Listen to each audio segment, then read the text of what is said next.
Common Sense Soapbox with Seamus Coughlin. Really, Vaush? You've never seen the name Seamus before? It's an incredibly common name. I figures you'd know this little about the real world.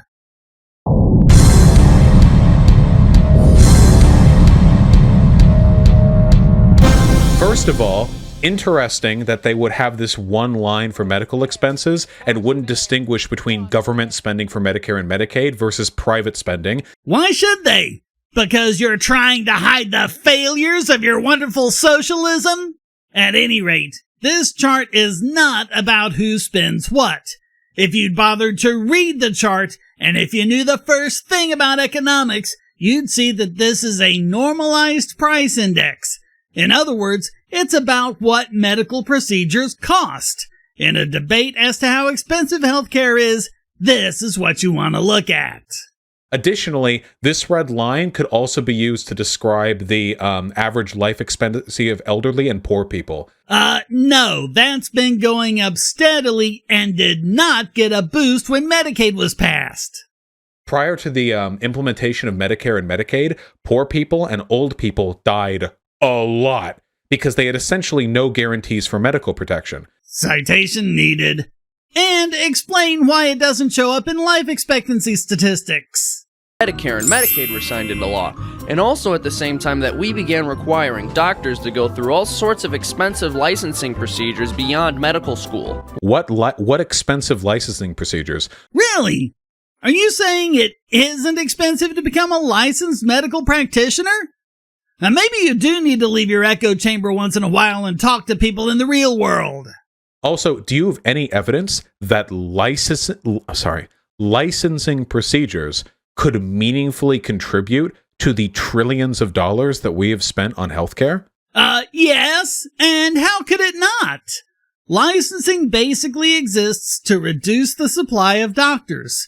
So since there are fewer doctors, what doctors there are can demand greater salaries. This is the reason for medical licensing, which was never needed before. It wasn't to protect patients. It was to artificially restrict the number of doctors. It's cartelization, nothing more. So far, I haven't heard a compelling argument. Medical school. Why? Well, there's a few reasons. Everyone wants healthcare, but there's only so much to go around, and short supply. Yeah, Vaush doesn't understand basic supply and demand.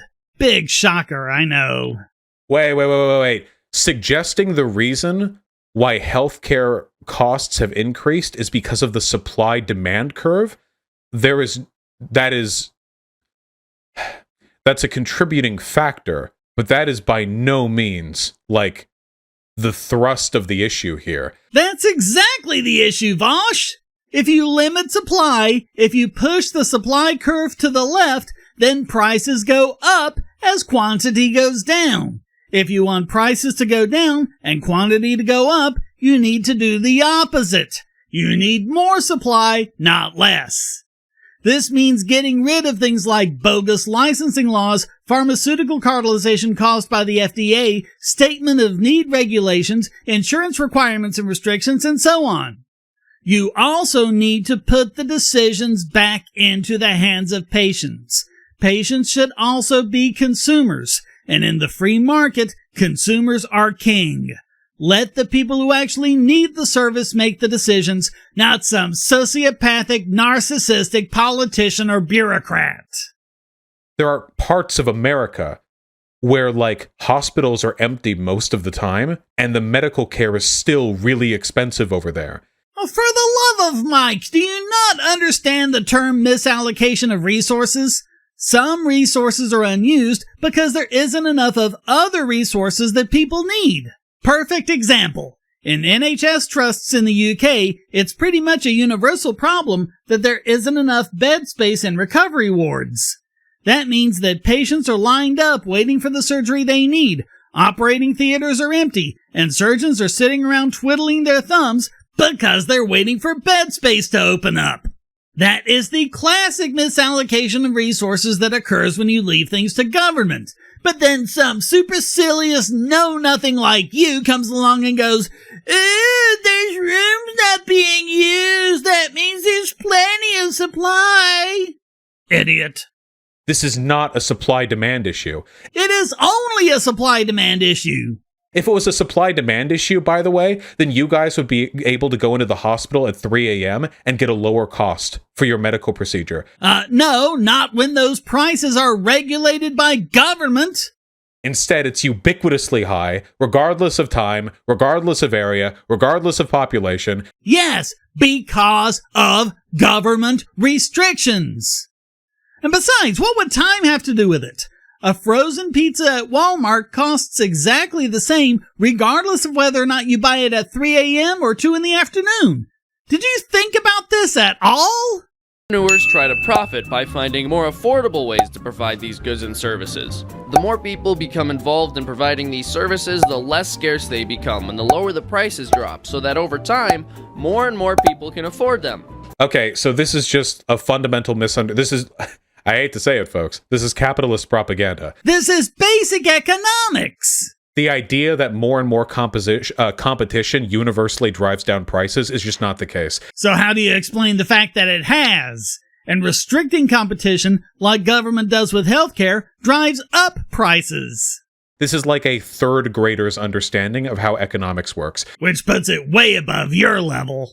Especially since insurance... What has your blessed government done with insurance other than increased cronyism and cartelization? That was basically 90% of Obamacare. In fairness, you go on later to say you don't like Obamacare, but the point is, how can you blame the free market for that? And what about alternatives to insurance, such as mutual aid societies that government made illegal? So, first of all, they're talking about medical services here, but the problem in America isn't the medical services, it's mostly the insurance companies. Yes, thanks to your holy government for over 60 years putting restrictions on how consumers can purchase insurance, what insurance companies can offer them, and what alternatives can arise.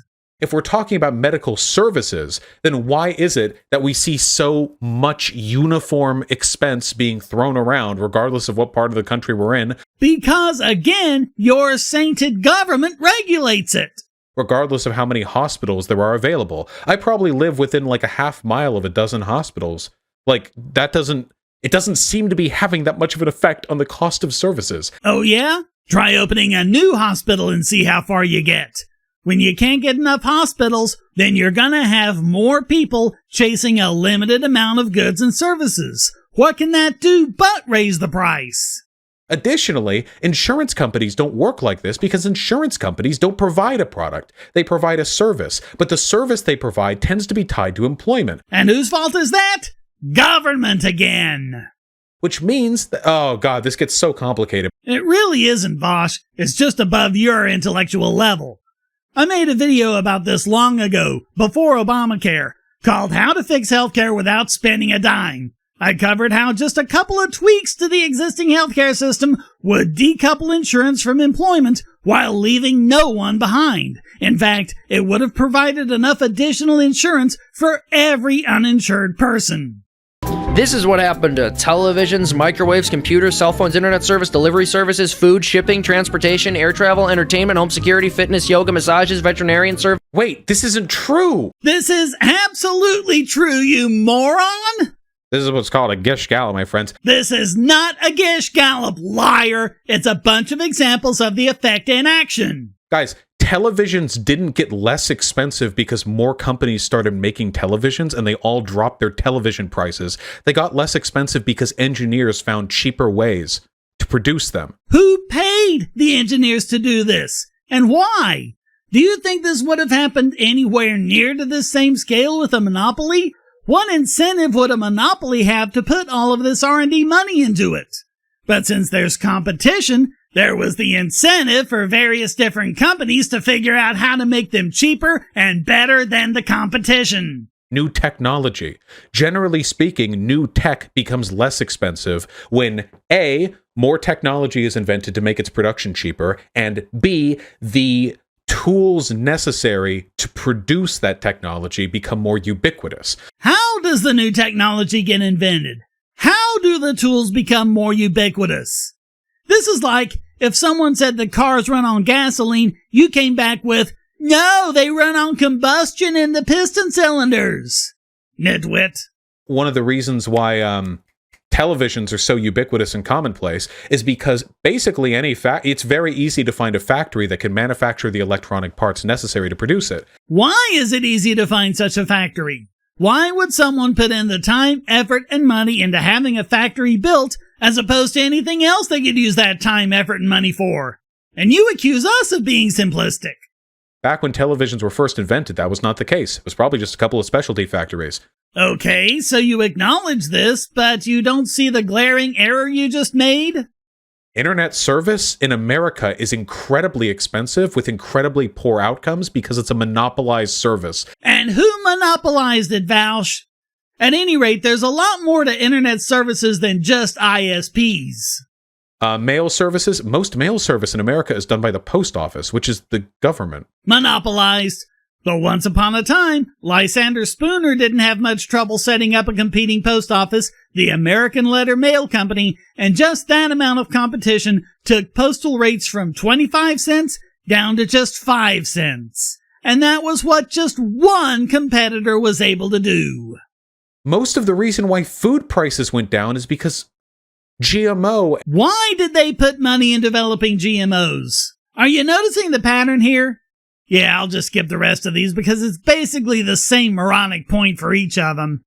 Oh, yeah, dude. That's it. Thank you, capitalism, for saving us from uber-wealthy, out-of-touch people running our lives. Thank you, free market forces, for rescuing us from this glimpse into an alternate world where sociopathic oligopoly fucking moguls control everything. Thank you, free market. You've done it. You've saved us again.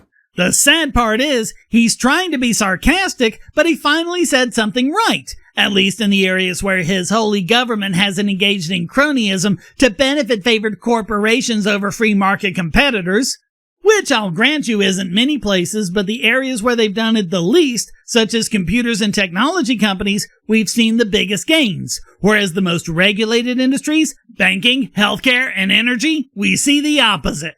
Wait, hold on. First of all, charity was not providing for the healthcare needs of tens of millions of Americans beforehand, okay? Lie. Free clinics and charity hospitals were everywhere before licensing, Medicare, Medicaid, and the Kefauver-Harris amendments. And you can also join a mutual aid society and have medical costs covered for a year for just a single day's wages. And if you want to look at insurance, from the 1940s to the 1960s, insurance was easily affordable, even by the poor, and the percentage of insured families increased by leaps and bounds, topping 80% by the time Medicare and Medicaid were passed. The trend reversed after that. If the trend had been allowed to continue, we would have had universal coverage by the 1980s, even without the other alternatives I mentioned. Your wonderful government reversed that. Charities don't provide health care. Charities don't provide health care? Moron, there used to be hundreds of Shriners hospitals all over the country. Today, there are just 22 left. Like I said, free clinics and charity hospitals used to be everywhere. There are still some left. According to the National Association of Free and Charitable Clinics, there are 1,400 free and charitable clinics and pharmacies in the U.S., serving over 2 million patients for 6.3 million patient visits. 83% of those patients come from a working household, and 58% are women. Charities don't provide health care. Why are you such a dimwit? How do you think that would even function? We can easily see how it functions. It's how you function that amazes everybody. What if we did something about the overcharging from the healthcare industry? Oh, there's an easy thing we can do about it. Get government out of it. Why do you think a hospital charges you several dollars for a couple of aspirin? Because your wonderful government put price controls on so many different services they have to operate at a loss, and they have to make that money back somehow. In 2016, the U.S. spent about 8.5% of its GDP on health out of public funds. And I can skip the rest of this part. I covered long ago why percentage of GDP is a bogus metric here. You know who spends very little of their GDP on healthcare? Third world countries that don't have much healthcare to begin with. It's a meaningless statistic. Here's the stats that libertarians don't actually want you to look at, okay? Really? Well, maybe that's because it only goes back to 1970, and we're talking about a trend that started in the 1960s. At any rate, GDP is, again, a bogus metric to use here. You need to look at it in terms of purchasing power, like Seamus's graphic did at the beginning. And by the way, guys, here's something they don't want you to look at. Why is it that public and private spending for healthcare in the US follow the same line up? It goes back to that same supply and demand thing I was trying to explain to you earlier. Even though only public spending should be affected by stuff like Medicare and Medicaid. That makes absolutely no sense. We're talking about the same resources with the same amount of supply and demand for them.